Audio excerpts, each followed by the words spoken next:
Standing on the weathered stones of a medieval fortress, you can almost hear the distant echoes of clashing swords and shouted commands. But what you can't see are the hidden secrets woven into the very walls around you. These weren't just piles of rock, they were masterpieces of deception, designed to outthink, outlast, and outmaneuver any enemy daring enough to attack. Today, we're pulling back the curtain on 22 of the most astonishing fortress defenses ever conceived, tricks so brilliant, so unexpected, that many of them have slipped through the cracks of history, waiting to be rediscovered. Picture this: an army marches confidently toward a castle, only to find the ground beneath them collapsing into a maze of hidden spikes. Or imagine invaders scaling a wall, unaware that the stones above are rigged to pour boiling oil at the pull of a single lever. These weren't just random acts of desperation, they were carefully calculated systems, honed over centuries to turn sheer stone into an active, deadly opponent.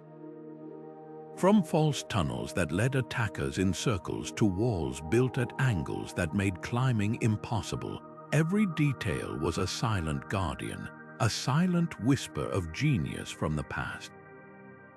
But why does this matter now? Because these ancient innovations didn't just vanish, they evolved.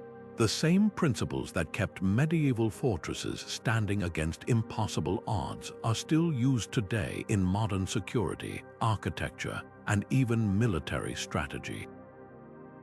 This isn't just a trip through history, it's a chance to see how human ingenuity, when pushed to its limits, can create solutions so timeless they transcend eras. So let's step into the shadows of these towering strongholds together and uncover the 22 defenses that changed the course of battles, and maybe even the world. The secrets are waiting, and trust me, you won't see what's coming next.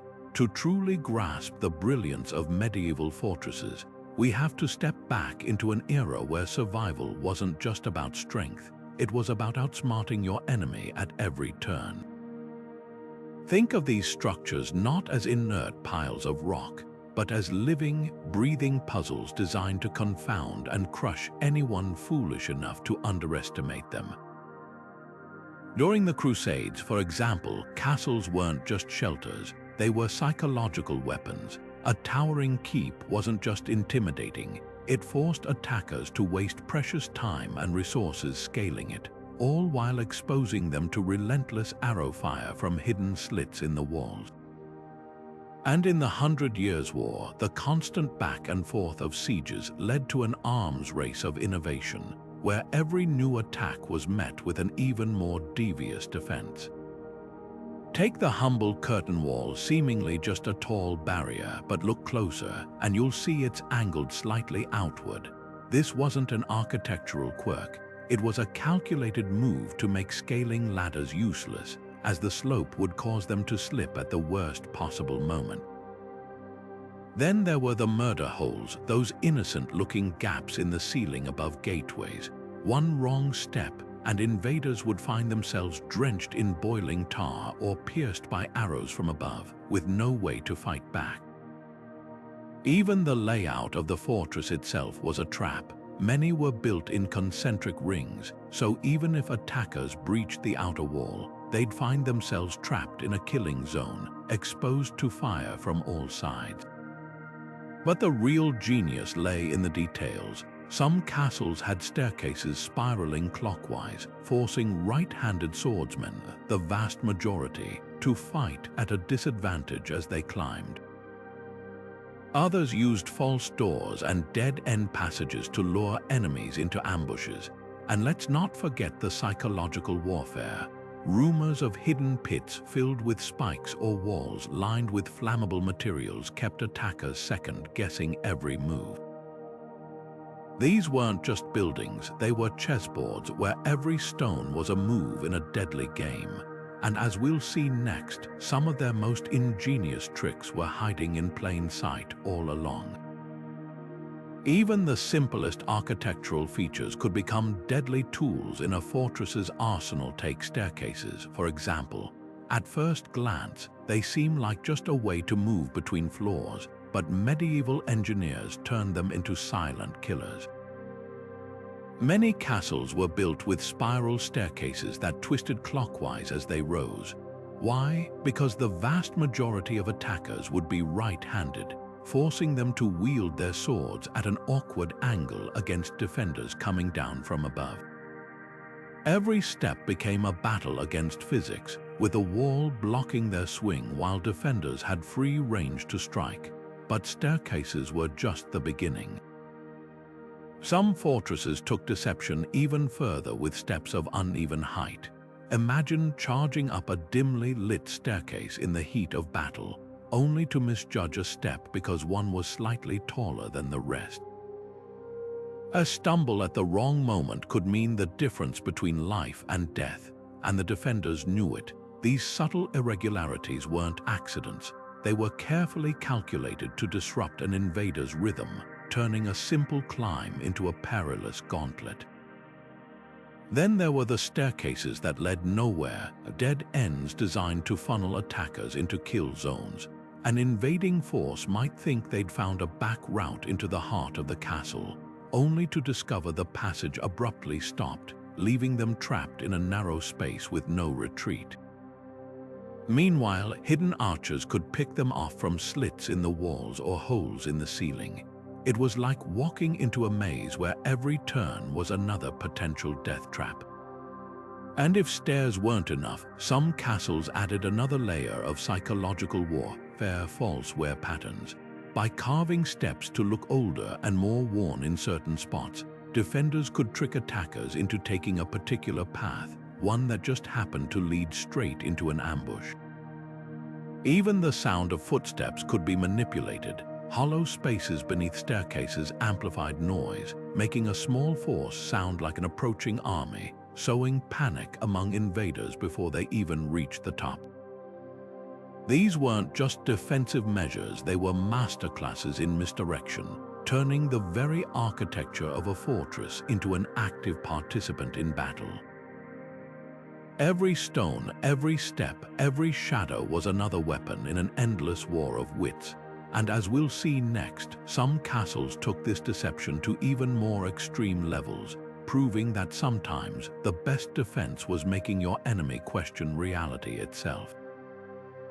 Reverse spiral staircases were the ultimate curveball in medieval defense, a brilliant twist that turned an attacker's own body against them.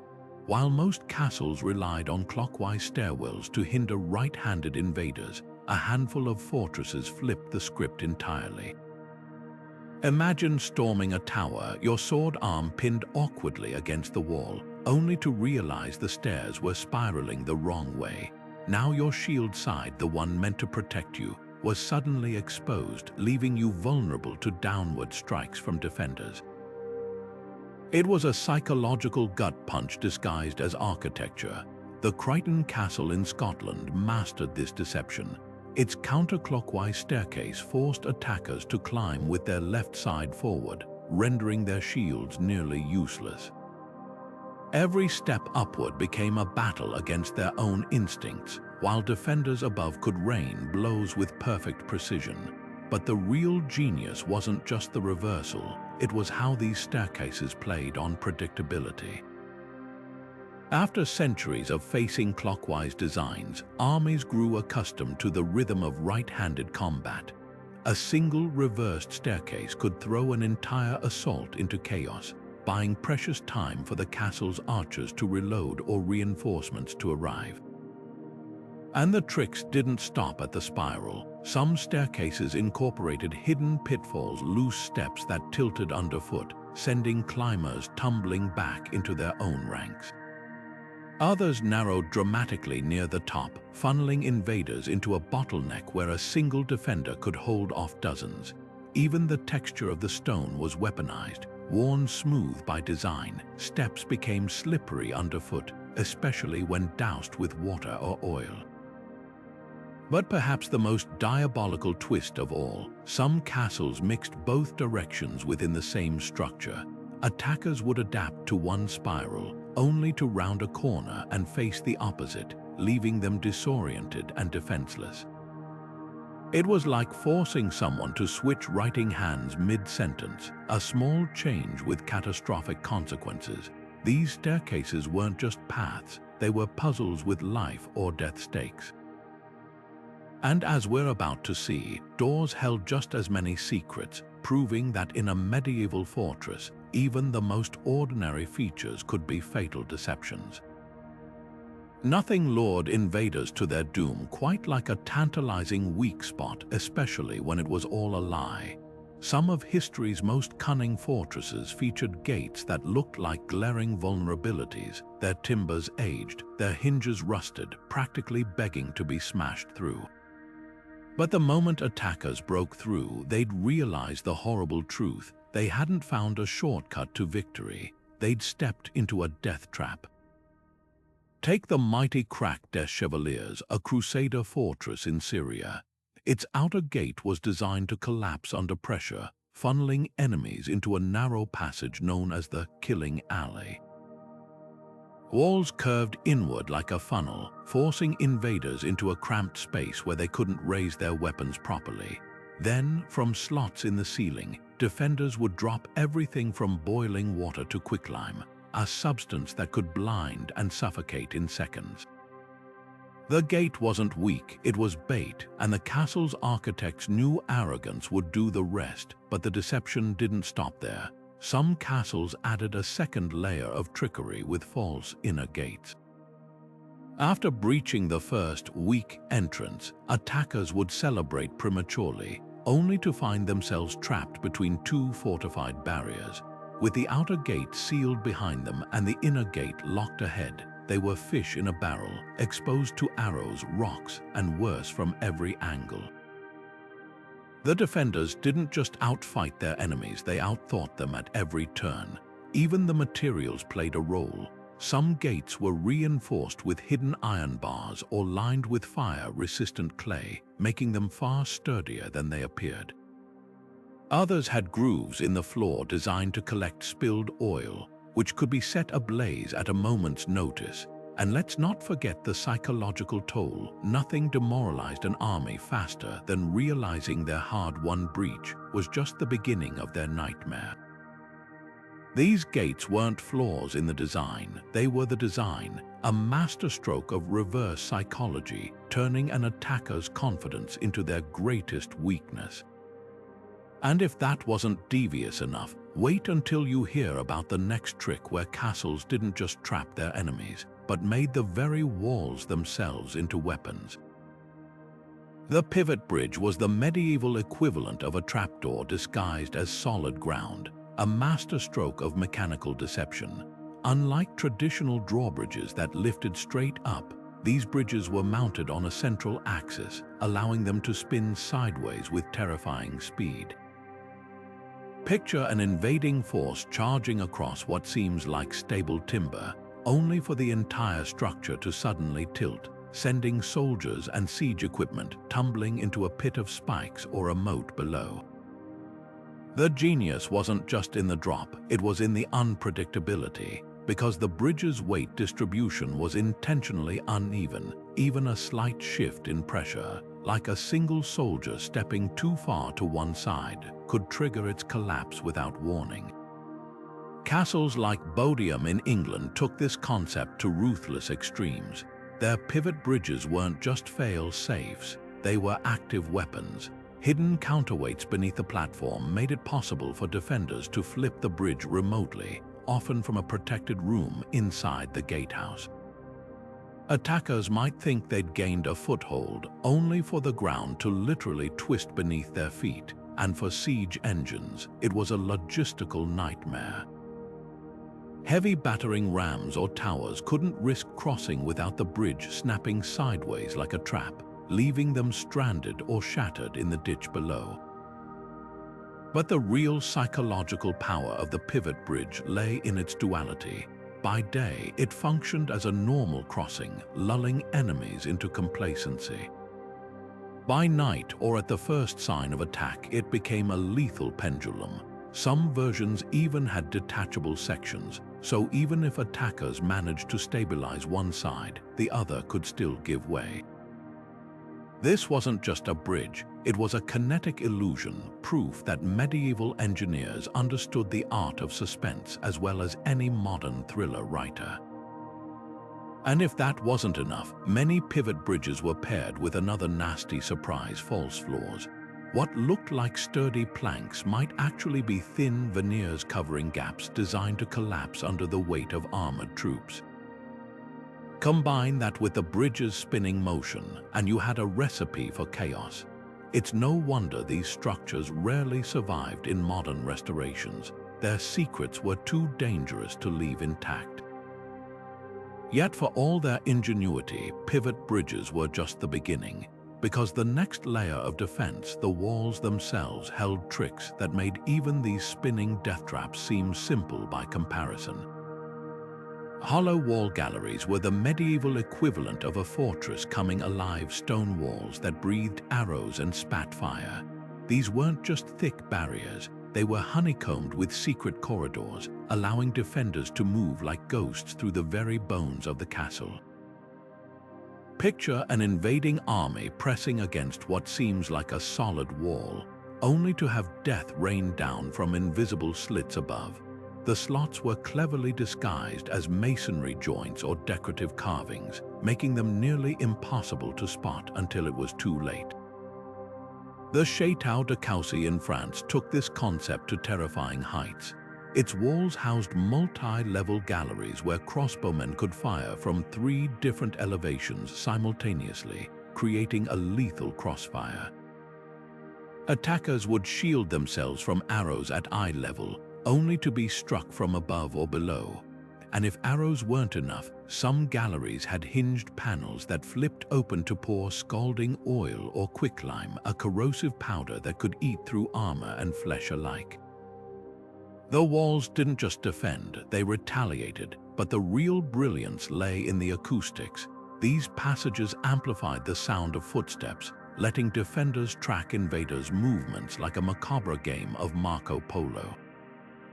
Some galleries even had false floors that could be removed, dropping unsuspecting soldiers into pits or dungeon cells below. It was like walking over a sleeping dragon, never knowing when it might wake.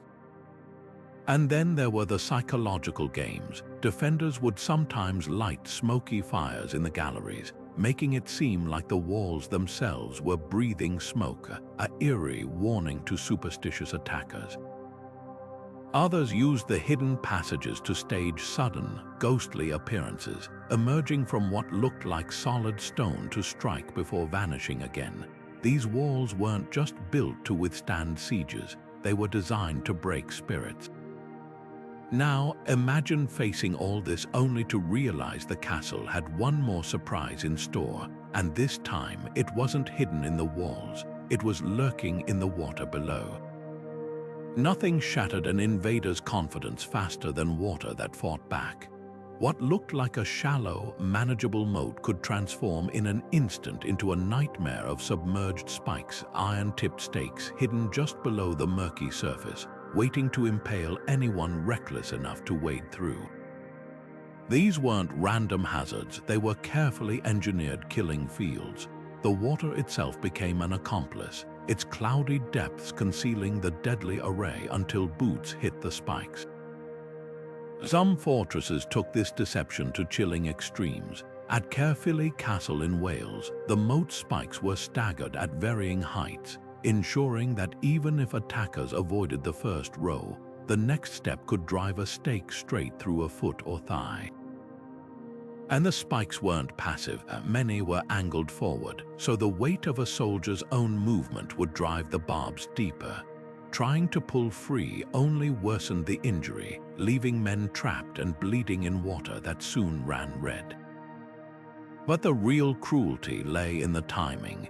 These defenses were often reserved for late-stage sieges, when attackers, exhausted and desperate, might risk fording what appeared to be a neglected moat. The illusion of an easy crossing was the trap. Some castles even engineered their moats with sloping sides, so as the tide receded, it revealed tantalizingly shallow edges. Only for the center to remain lethally deep, funneling invaders toward the densest spike clusters. And if the physical damage wasn't enough, there was the psychological toll. Watching comrades stumble into invisible pain, hearing their screams echo off the walls, it shattered morale faster than any arrow volley. Even survivors faced infection, moat water was rarely clean, and a spike wound could fester within days. These weren't just barriers, they were slow-acting poisons, turning confidence into catastrophe one step at a time. Yet for all their brutality, spike fields were merely the opening act in a far stranger defense, one that weaponized something as intangible as light itself. Because when medieval engineers ran out of spikes, they turned to shadows. Reflective killing mirrors turned sunlight into a silent assassin. Polished metal discs mounted on castle walls could redirect blinding beams with surgical precision. Imagine charging toward a fortress at dawn, only for a sudden flash to sear your vision as dozens of mirrors caught the rising sun. The effect was instant chaos. Archers loosing arrows blind, shield walls breaking as men clawed at their eyes, horses rearing in panic. The crack des Chevaliers employed this tactic ruthlessly, positioning mirrors along its southwestern ramparts to catch the afternoon glare. What seemed like decorative ornaments became weapons that needed no reloading, no maintenance, just the inexhaustible fury of sunlight itself. But the mirrors did more than disorient. They created psychological warfare on a celestial scale. Attackers never knew when or where the next flash would strike, turning every approach into a gauntlet of potential blindness. Some castles even used rotating mounts, allowing defenders to track and target specific individuals, like focusing a magnifying glass on ants. And when paired with water-filled trenches or polished shields, the reflections could multiply into a dizzying array of light, transforming the battlefield into a hall of mirrors where reality itself seemed to fracture. Yet for all their brilliance, these mirrors were just one note in a fortress's symphony of sensory warfare. Because if light could be weaponized, so could something far more primal: sound. Picture the eerie wail of a hidden horn echoing through stone corridors, its source impossible to pinpoint, or the thunderous crash of weighted pendulums swinging against castle gates, their rhythmic blows timed to mimic an approaching army. These weren't random noises, they were calculated to fray nerves and distort perception. A single trumpet blast from the right vantage point could make a handful of defenders sound like a legion, buying precious time for reinforcements. Some fortresses took it further, engineering their walls with hollow channels that amplified whispers into ghostly echoes. Attackers scaling the outer defenses might hear phantom footsteps or clanking armor just around the corner, only to find empty passageways. Others used precisely angled parapets to bounce shouts between towers, creating the illusion of voices coming from all directions at once. When paired with the mirror's visual disorientation, the effect was paralyzing. A soldier might see a flash of light to his left while hearing a war cry from his right, his brain struggling to reconcile which threat was real. The genius of these tactics wasn't just in their execution, it was in their economy. Light and sound cost nothing, required no scarce resources, and never ran out. They turned the environment itself into an ally, proving that sometimes the most formidable defenses weren't forged from steel or stone, but from the very air and sunlight that surrounded them. And as we'll see next, some castles took this principle to even more chilling extremes, manipulating not just what invaders saw and heard, but what they believed. Echo halls turned sound into a century-long, vaulted corridors designed to amplify even the lightest footstep into a thunderous giveaway. Picture an invader creeping through what seems like an abandoned passage, only for the stone walls to betray them with every shuffle. The Château de Pierrefonds in France mastered this acoustic warfare, its halls engineered with precise curves that bounced noise like a pinball. Defenders stationed in hidden alcoves could track intruders by ear, pinpointing their location down to the step. But the real cruelty lay in the distortion. Some corridors were ribbed with uneven surfaces, twisting shouts into garbled echoes that made commands impossible to follow. A soldier calling for backup might hear his own voice bounce back as nonsense, while defenders used the chaos to stage ambushes from multiple directions at once. And then there were the whispers. Narrow, listening tubes embedded in walls allowed guards to eavesdrop on conversations below, turning casual reconnaissance into fatal mistakes. Attackers might think they were plotting in private, only for their plans to funnel straight to the enemy's ears. Other castles took it further, installing hollow floorboards that creaked at strategic intervals. Stepping in the wrong spot would trigger a chorus of noise like stepping on a sonic landmine. Yet sound was just one element in the sensory arsenal, because when medieval engineers ran out of ways to manipulate noise, they turned to something far more primal: fire. Not just as a weapon, but as a psychological specter. Imagine scaling a wall at night, only for the entire battlement to suddenly ignite in a ring of flames, not from torches, but from hidden channels of oil-fed fire that could be activated with a single lever.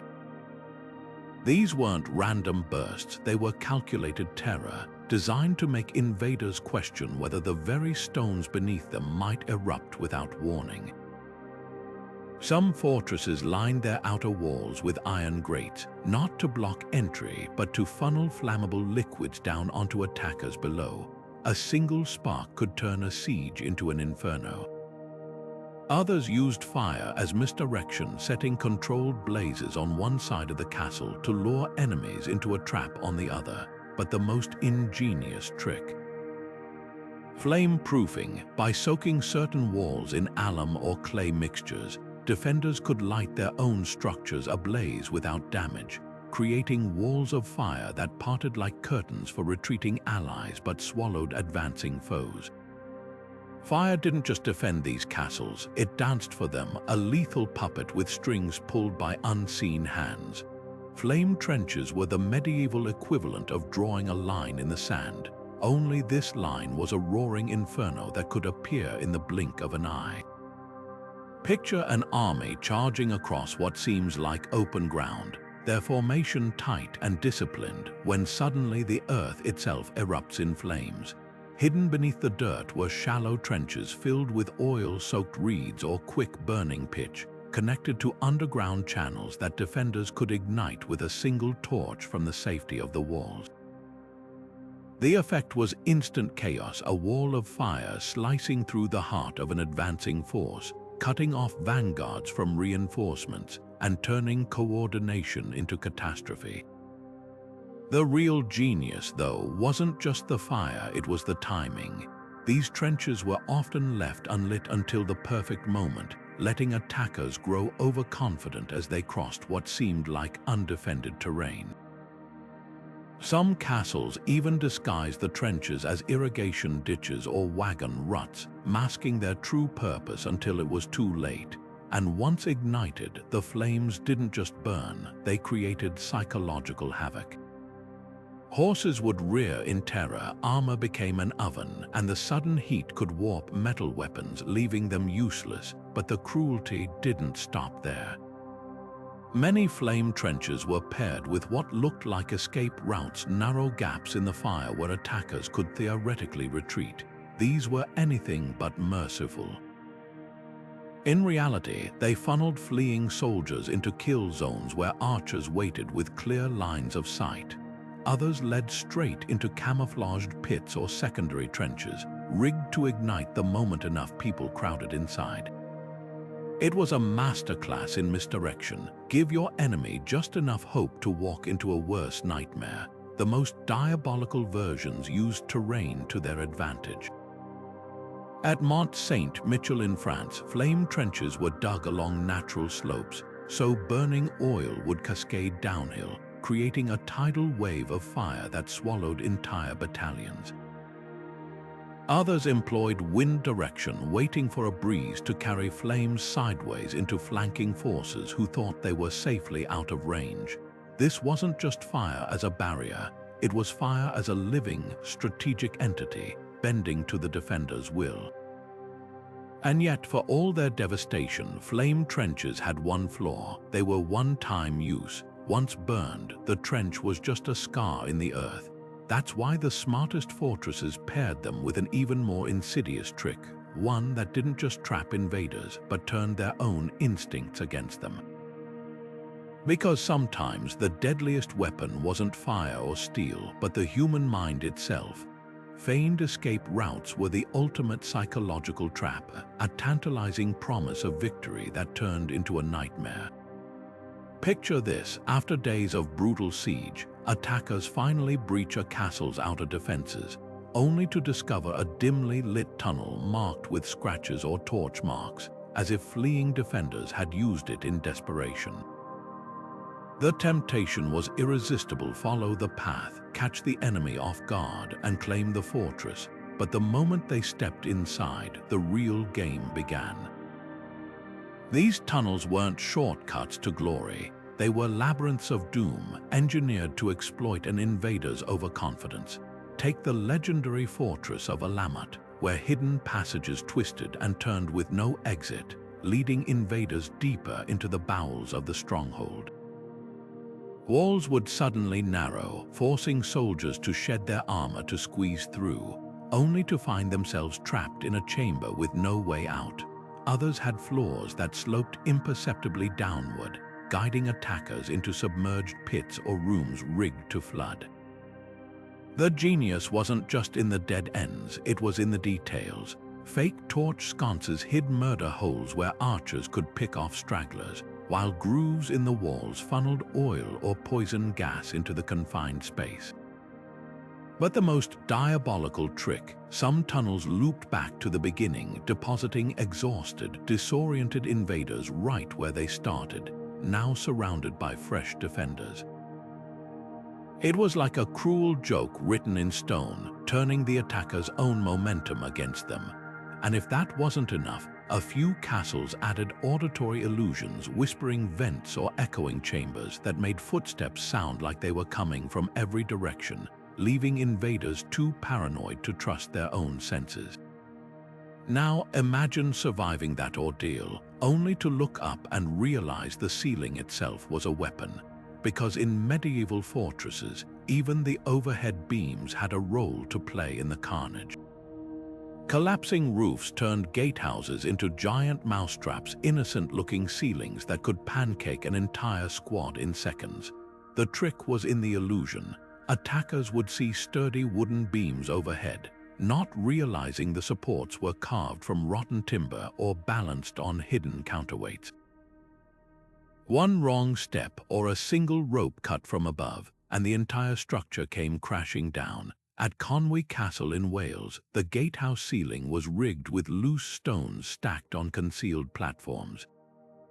The moment invaders massed beneath it, defenders would release the mechanism, burying them under tons of rubble. But the real cruelty wasn't just the collapse, it was the timing.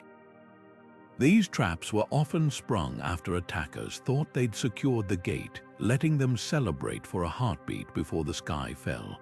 Some castles added extra layers of deception. False joists, beams that looked load-bearing but were just for show, lulled invaders into a false sense of security.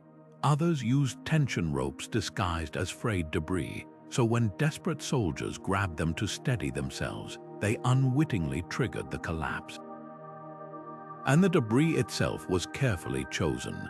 Jagged limestone chunks could shatter armor on impact, while lighter materials like flint chips created choking dust clouds to blind survivors. But the most sinister designs played the long game. A few fortresses built their collapsing roofs with uneven weight distribution, so only part of the ceiling would drop initially. Attackers would rush to help trapped comrades, not realizing they were crowding onto the next trigger point. It was like watching a predator lure prey into a second strike. And when the dust settled, the rubble itself became a barrier, blocking retreat or funneling survivors into waiting kill zones. These weren't just defensive measures, they were theater. The suspense of not knowing which ceiling might fall turned every archway into a potential death sentence. And just when invaders thought they'd outsmarted the traps, nature itself would join the fight. Because the next defense didn't rely on ropes or counterweights, it harnessed the raw power of storms. Ice-slicked ramparts turned winter itself into a weapon, a simple trick with devastating consequences. Imagine scaling a castle wall in the dead of night, fingers numb from cold, only to find the stones glazed with a thick layer of ice. Defenders would pour water down the battlements at dusk, letting the freezing temperatures do the rest. By morning, every handhold was a potential death sentence, every step a gamble against gravity. At Vyborg Castle in Russia, they took this tactic to extremes, channeling water through hidden gutters to ice entire sections of wall on command. Attackers might make it halfway up before losing their grip, sliding backward into the waiting spears of ground troops below, but the real cruelty lay in the unpredictability. Unlike spikes or boiling oil, ice was invisible in the dark. Soldiers wouldn't realize the danger until their boots lost traction or their grappling hooks skidded off the glaze.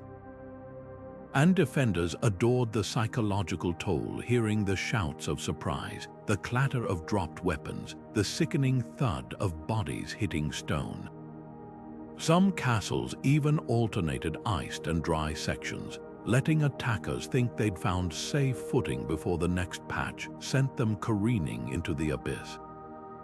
Then there were the stairs. What looked like a manageable ascent could become a vertical skating rink with a few well-placed buckets of water. At Edinburgh Castle, the famed Lang stairs were notorious for this. Their wide, shallow steps turned into a death trap when iced, funneling invaders into a single lethal slide that ended at a wall of pikes. And if the fall didn't kill you, the landing would. Yet ice wasn't just a physical barrier, it was a time bomb. As temperatures fluctuated, the meltwater would refreeze overnight, forcing besiegers to restart their assault from scratch each morning. Morale crumbled faster than the thaw, but for all its brutality, this frozen defense paled in comparison to the next trick, one that didn't just hinder attackers, but sent them tumbling into oblivion with a single misstep. Gravity-driven boulders turned the landscape itself into a catapult. Nature's artillery, powered by nothing more than a slope and a well-placed nudge. Picture a hillside fortress like Montségur in France, where hidden channels were carved into the rock like gutters, each one cradling a massive stone poised to roll. The moment attackers massed below, defenders would release the boulders with a few strategic lever pulls, sending them careening downhill with terrifying momentum. Unlike trebuchets or catapults, these rocks didn't need reloading or crews, just gravity's relentless pull to do the dirty work. But the real genius lay in the engineering.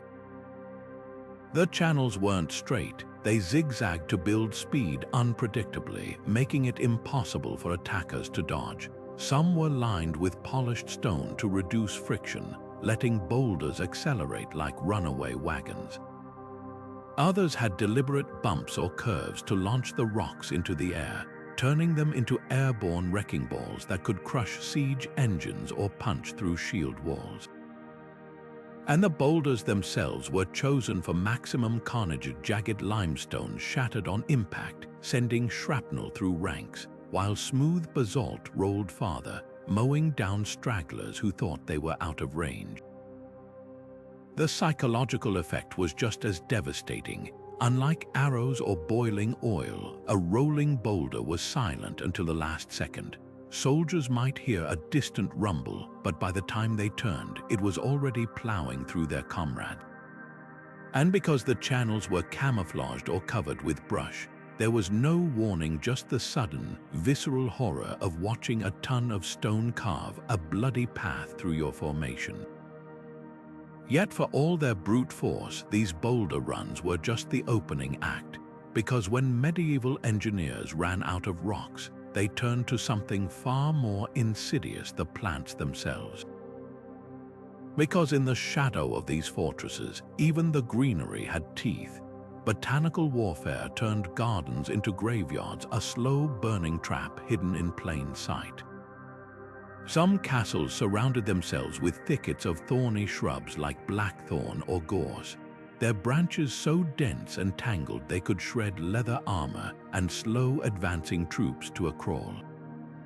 But the real nightmares were the toxic varieties. Monkshood, with its deceptively pretty purple flowers, could kill a man just from brushing against its leaves.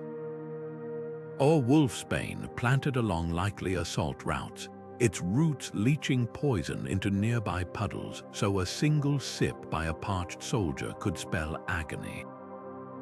The most diabolical trick disguising these killers among harmless plants: a lovely patch of wildflowers might hide a center of poison ivy, leaving attackers blistered and incapacitated days later. Others mixed nettles with edible greens near water sources, ensuring anyone foraging would pay the price. This wasn't just defense, it was patience as a weapon, playing the long game with roots and thorns instead of steel. And then there were the living barriers, hedges of boxthorn or hawthorn, so meticulously maintained they formed impenetrable walls, forcing enemies into narrow kill zones where archers waited. Some castles even cultivated fast-growing ivy to swallow scaling ladders whole, their tendrils twisting around rungs until the weight collapsed the structure. Every leaf, every vine, every dewdrop became part of the castle's arsenal, but the cruelest twist: timing. Many toxic plants bloomed in sync with siege seasons, their potency peaking just as armies arrived. Nature didn't just defend these fortresses, it conspired with them. And as we'll see next, the final layer of defense didn't rely on thorns or poison, but on something far more primal: the human mind's capacity for terror. Poison thorn hedges turned the castle's outer perimeter into a slow-acting death trap, where even the brush could bite back. Far from decorative landscaping, these were carefully cultivated weapons, their branches laced with everything from hemlock sap to crushed scorpion venom. The trick wasn't just the poison, it was the disguise. To an invading army, the hedges looked like ordinary thickets, slightly overgrown but harmless. Only when a soldier brushed past, feeling nothing more than a faint scratch, would the real horror unfold. Within hours, that tiny wound could swell into searing pain, paralysis, or worse. The Teutonic Knights mastered this gruesome tactic at Malbork Castle, where they planted rows of deadly nightshade among blackberry brambles. Attackers foraging for food might mistake the glossy black berries for edible fruit, only to collapse in convulsions by nightfall. Others used wolfsbane, its vibrant purple flowers hiding a toxin so potent it could seep through leather gloves. But the real ingenuity lay in the placement. These hedges weren't random, they flanked the only viable paths to the castle gates, forcing invaders to choose between hacking through poisoned branches and risking 1,000 tiny cuts, or funneling into kill zones where archers waited. Some castles took the deception further, training vines to climb along the hedges, disguising their toxicity until it was too late. A soldier grabbing what looked like a sturdy grapevine for support might find his hand coated in blistering ivy sap. Others mixed harmless plants with toxic counterparts, so even experienced foragers couldn't tell friend from foe, and the cruelty was scalable. A single poisoned thorn could disable a scout, while an entire regiment pushing through the hedges might lose half their number to fever and delirium before ever drawing swords. Yet the most chilling detail, these hedges worked silently. Unlike boiling oil or collapsing ceilings, there was no dramatic moment of attack, just a creeping, invisible menace that eroded an army's strength hour by hour. By the time invaders realized the danger, their ranks would be littered with men clutching swollen limbs or gasping for air, their morale crumbling faster than their bodies. But when thorns weren't enough, fortresses unleashed an even more unpredictable ally, one that could hunt, terrify, and slaughter without a single human hand guiding it. Because in the shadow of these walls, even animals wore armor. Beehive Catapults turned nature's most territorial insects into airborne artillery, a buzzing, stinging nightmare launched straight into enemy ranks. Picture the chaos, a clay hive shattering midair, releasing a swirling storm of furious bees. At the siege of Thessalonica in the 14th century, defenders loaded catapults with hives harvested from nearby forests, their payloads timed to rupture on impact. The effect was instant pandemonium. Soldiers in full armor might deflect arrows, but bees found every gap, crawling under helmets, through chainmail links or up sleeves. And these weren't docile honeybees. Castle apiarists preferred aggressive species like German black bees, whose stings could trigger deadly allergic reactions even without venom's help. The genius wasn't just in the weapon, it was in the delivery. Some hives were packed with smoldering herbs to agitate the bees before launch, ensuring they'd attack the moment the clay split. Others were dipped in quicklime, so when the hive shattered, the powder would blind victims while the bees disoriented them, and the psychological toll. Immeasurable. Unlike arrows or rocks, bees couldn't be blocked with shields or dodged. Their attacks were relentless, chaotic, and deeply personal. Even if soldiers avoided stings, the sheer terror of a swirling black cloud could break formations faster than any cavalry charge. But the real cruelty lay in the aftermath. Bee stings didn't just hurt, they festered. Medieval medicine had no answer for swelling or infection, leaving entire companies immobilized for days. Some castles stockpiled hives seasonally, timing their use for early autumn when bee colonies were largest and most defensive. Others employed a sneakier trick, hollowed out boulders filled with hives, rolled downhill to burst amidst enemy camps at night. The darkness magnified the horror as men flailed blindly at an enemy they couldn't see or outrun. Yet for all their brutality, beehives were just the opening act in a far stranger defense, one that didn't target the body but the mind itself. Because when medieval engineers ran out of weapons, they turned to pure illusion. Phantom defenders played the ultimate game of make-believe, except the stakes were life and death. Picture an invading army scanning the battlements at dawn, only to see dozens of shadowy figures lining the walls, their helmets glinting in the weak light. What they couldn't know was that half those soldiers were nothing more than straw-stuffed dummies, dressed in spare armor and rigged to move with hidden ropes. The effect was chilling, a garrison that seemed twice its actual size, forcing attackers to rethink their entire strategy. At the siege of Gaylord, defenders used this trick to devastating effect, making their dwindling numbers appear limitless. Arrows meant for real soldiers thudded harmlessly into straw chests, while the illusion of fresh reinforcements convinced besiegers to delay assaults, buying precious time for the real defenders to rest or regroup. But the real brilliance lay in the details. Some dummies weren't static, they were engineered to mimic motion.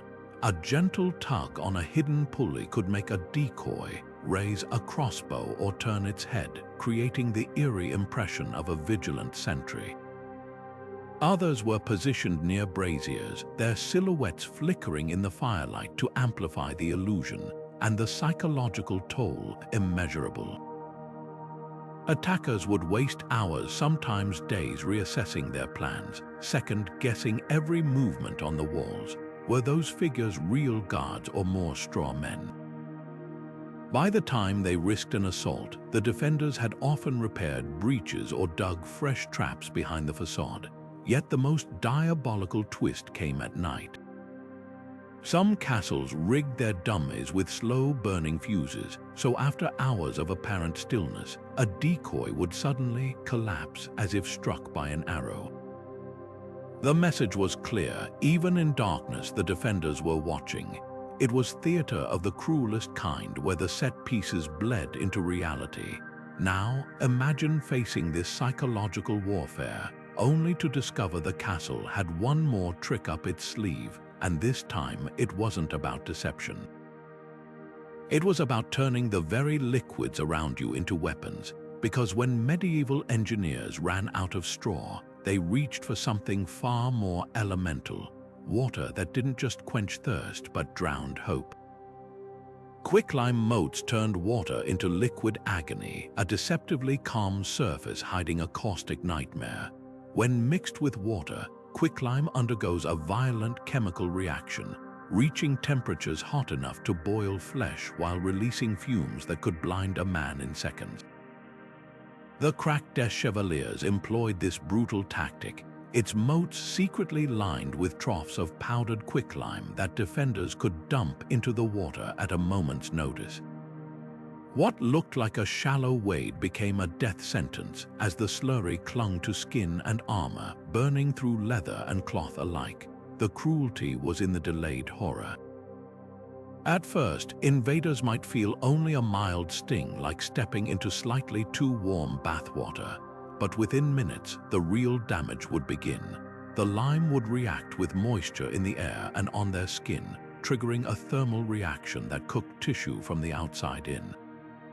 Soldiers who tried to wash it off only spread the corrosive paste further, while those who plunged into deeper water to escape found the entire moat had turned into a boiling, opaque soup. Some castles took the torture further by layering quicklime with other surprises. Floating debris disguised the danger until it was too late, while submerged grates prevented escape, trapping victims in the caustic slurry.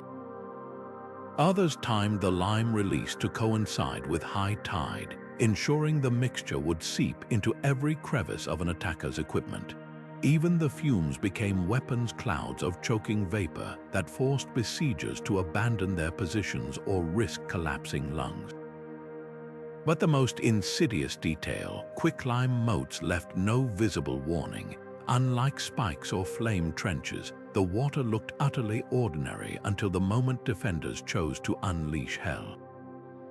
It was chemical warfare centuries before the Geneva Convention, proving that medieval engineers didn't just outbuild their enemies, they outthought them on a molecular level. And if that wasn't treacherous enough, the very earth beneath an invader's feet could become a traitor, because some castles didn't just poison the water, they rigged the ground to swallow armies whole. Collapsible courtyards turned open spaces into death traps. What looked like solid flagstones could vanish beneath an army's feet with the pull of a hidden lever. The genius was in the engineering. Entire sections of flooring balanced on counterweights or weakened joists, designed to collapse only when enough pressure was applied. At Château de Fouges in France, the central courtyard could drop dozens of invaders at once, the weight of their own assault triggering the mechanism. The more crowded the charge, the faster the floor would give way, sending soldiers tumbling into a pit lined with iron spikes, or worse, a chamber where defenders waited with crossbows.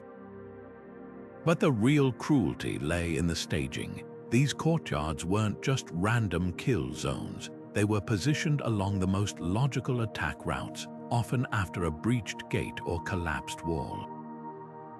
Invaders would think they'd finally broken through, only for their hard-won victory to literally crumble beneath them. Some designs even used staggered collapses. First the front ranks would fall, then the middle, panicking those behind into surging forward onto the next trigger point. It was like watching dominoes of doom topple in slow motion, and the aftermath was just as calculated. Survivors scrambling out of the pit would often find the courtyard's edges rigged with hidden snares or caltrops, turning their retreat into another gauntlet.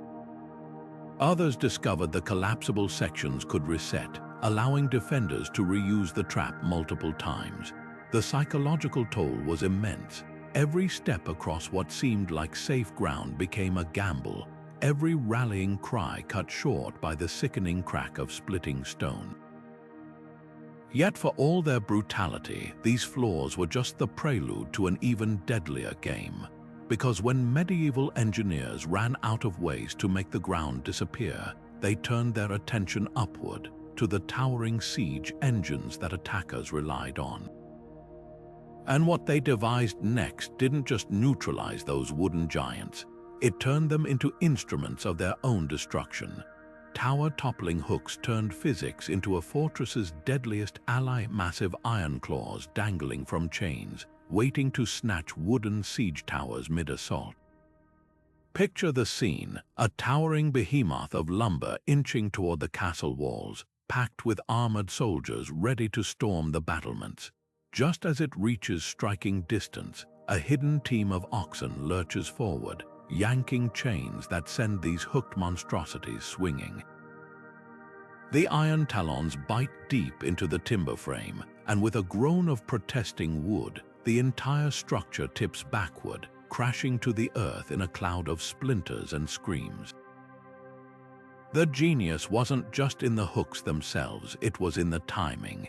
Defenders would wait until the siege tower was fully committed, its momentum irreversible, before unleashing the counterstroke. Some castles, like the mighty Margat in Syria, mounted these hooks on retractable arms, letting them strike with the precision of a scorpion's tail. Others used counterweight systems, so a single defender could trigger the hooks while the oxen did the heavy pulling. And the results were catastrophic. A toppled tower didn't just fail, it became a ruinous obstacle, blocking the advance of other siege engines and crushing anyone trapped beneath it.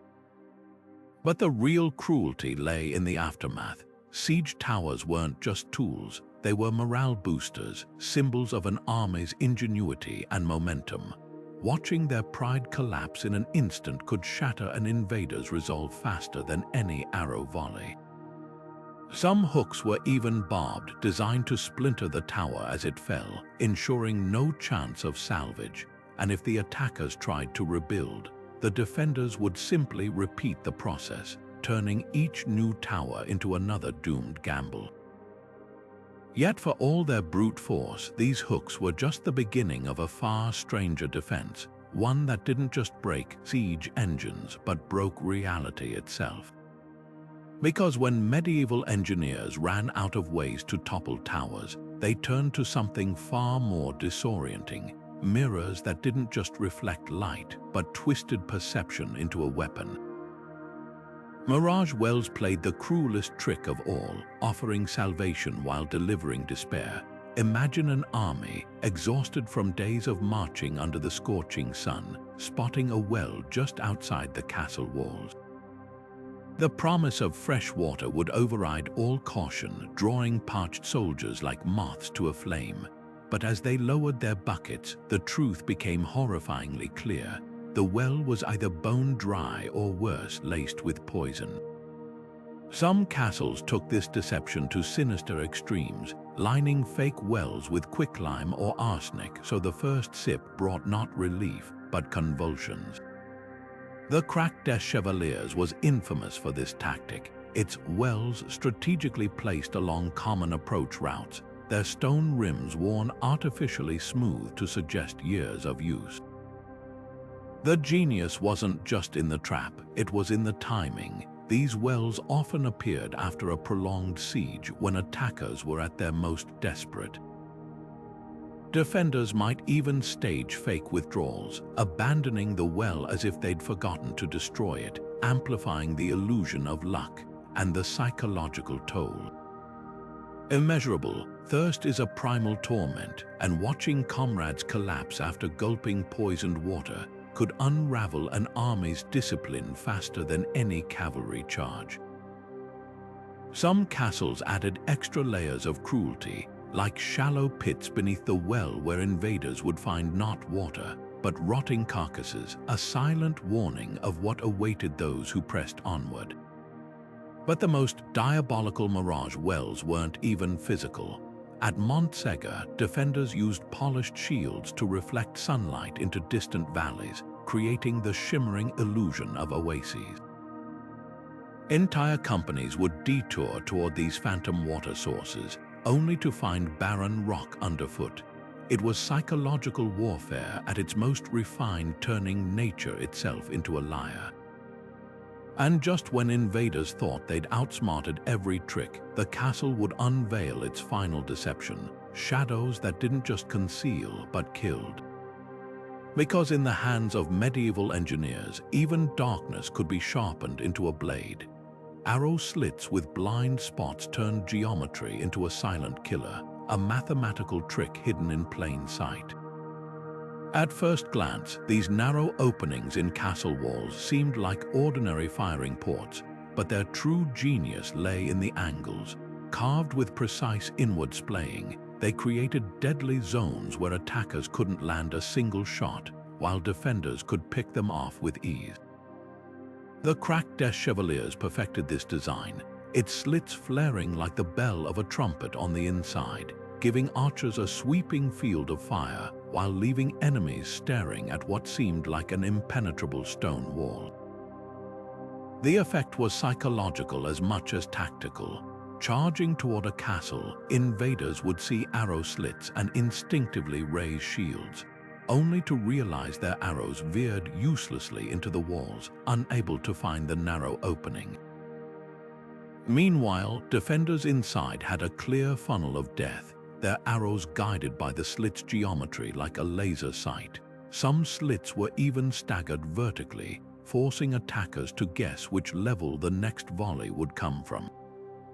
And the cruelest detail, the slits weren't just straight channels. Many twisted slightly mid-path, creating refraction that made it impossible for outside archers to judge the defender's position. But the real masterstroke was adaptability. In castles like Beaumaris in Wales, arrow slits could be fitted with rotating wooden shutters, allowing defenders to adjust angles on the fly. One moment, the slit might focus fire on a siege engine. The next, it could pivot to rake infantry scrambling through a breach. This wasn't just marksmanship, it was three-dimensional chess with lives as the stakes. And when all else failed, these slits became the last line of defense. As invaders poured into the inner wards, defenders could retreat behind layers of angled murder holes and slits, turning every corridor into a shooting gallery. The walls didn't just protect them, they became collaborators in a deadly equation where every angle equaled another corpse. Yet for all their precision, even these designs had an expiration date. Because when geometry wasn't enough, castles resorted to their final, most desperate trick, one that didn't just kill invaders, but erased their very legacy from history. Self-Destruct Passages were the castle's final, furious act of defiance, a last resort where defeat became a weapon. Imagine invaders cheering as they breached the inner sanctum, only for the ground to tremble beneath them as supporting timbers were yanked away or burning pitch ignited pre-stacked barrels of gunpowder. These weren't escapes, they were tombs in waiting, designed to ensure that even in surrender, the fortress would have the last word. The infamous siege of Montsegur saw Cathar defenders trigger such a collapse, burying dozens of crusaders in rubble rather than let them claim the castle intact. The engineering behind these death traps was as ruthless as it was clever. Key tunnels were built with load-bearing pillars of deliberately rotten wood, their cores hollowed out and packed with flammable tar. A single torch could reduce them to ash in minutes, dropping tons of stone onto anyone inside. Others used counterweighted ceilings, enormous slabs balanced on pivots that defenders could dislodge with a hammer strike, pancaking entire corridors. The cruelty wasn't just in the collapse, it was in the staging. These passages were often the only routes to the castle's treasure vaults or command centers, luring greedy invaders deep underground before sealing their fate. But the psychological impact transcended the body count. A fortress willing to obliterate itself sent a chilling message: surrender wasn't an option. Future attackers would think twice, knowing their prize might vanish in a cloud of dust. Some castles even rigged secondary collapses, false ceilings that fell first, herding panicked invaders deeper into the trap before the final implosion. It was chess where the board exploded on checkmate. So why does this medieval scorched earth tactic matter today? Because the principle lives on in modern security, from data centers that wipe servers to prevent hacking, to museums rigged with smoke screens to obscure art during heists. The lesson isn't about destruction, it's about leverage. When you control how something ends, you dictate its worth. Those crumbling passageways whisper a timeless truth. Sometimes the greatest power lies not in holding ground, but in choosing how it falls. The principles that kept medieval fortresses standing aren't relics of the past, they're blueprints for the present. Take deceptive architecture.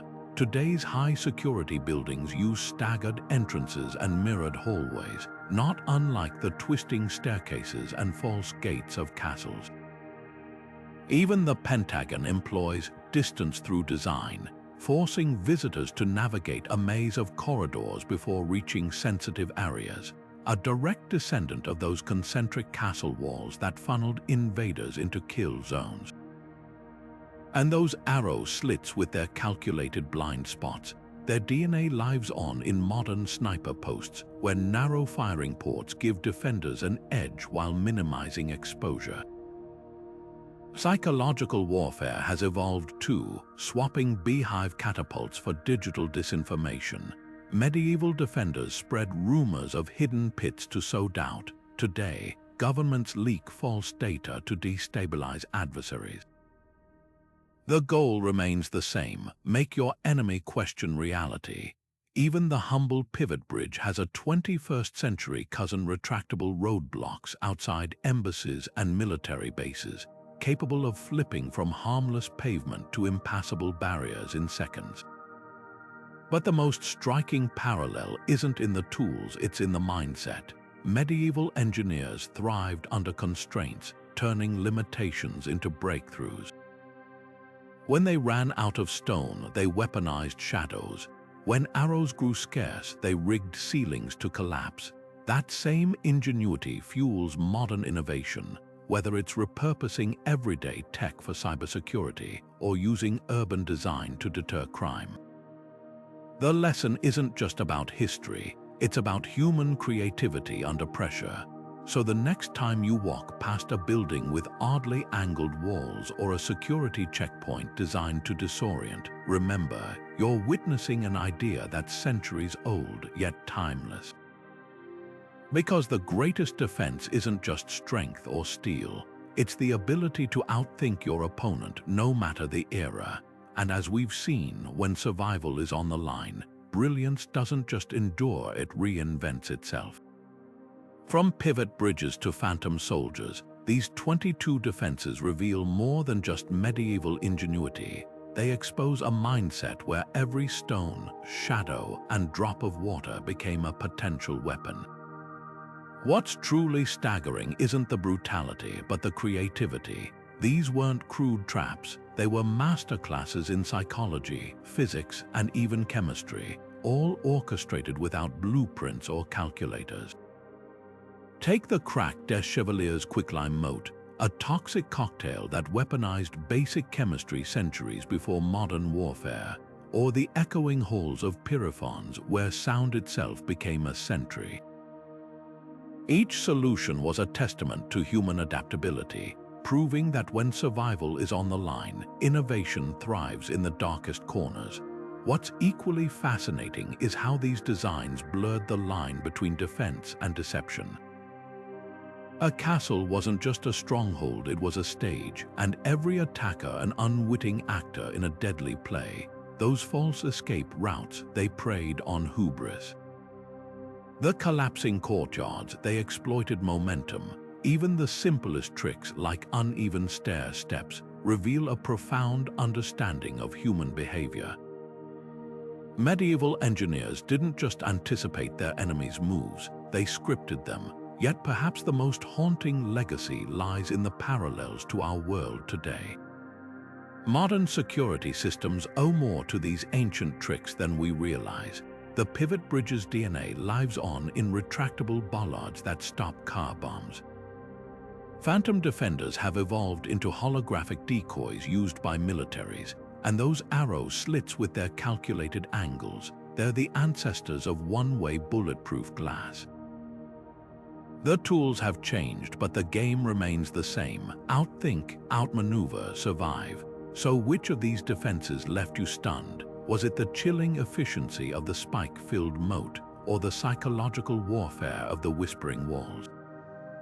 Drop your thoughts below. We're endlessly fascinated by how history's darkest innovations still echo today. And if you're hungry for more hidden layers of the past, hit that subscribe button. Because the deeper you dig, the more you realize the past isn't just a story, it's a blueprint.